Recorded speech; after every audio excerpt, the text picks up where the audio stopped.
Hello guys, today we work with the page number 117. 117 is this one here. Okay, 117. And we are going to do this exercise, these activities. And this is number one. Activity number one, read and choose. Then listen and check your answers.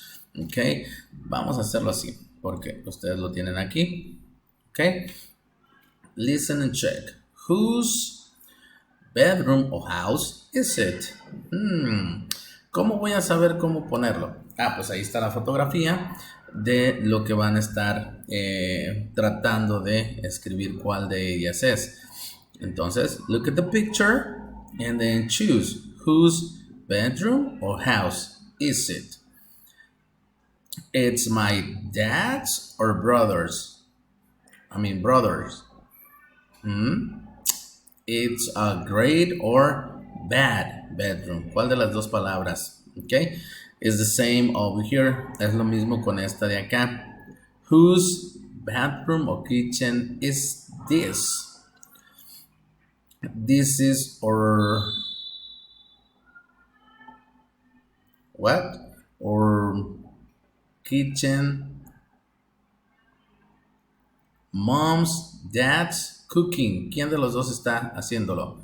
My sister's reading or helping.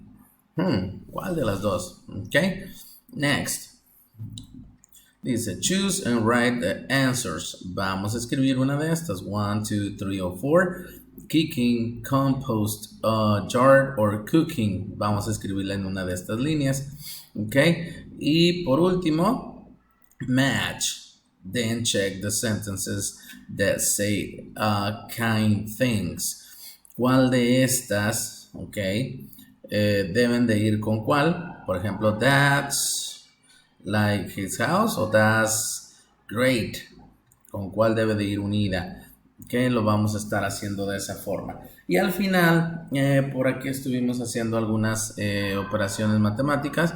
Ya saben que seguimos practicando nuestros números, así que muy pendientes con eso. Si pueden ahí en casa, practiquen esos números, please, para que no se les olviden, ¿ok? Bueno, esto fue lo que hicimos el día de hoy. Nos vemos el día de mañana. See you later and have a great day. Bye bye.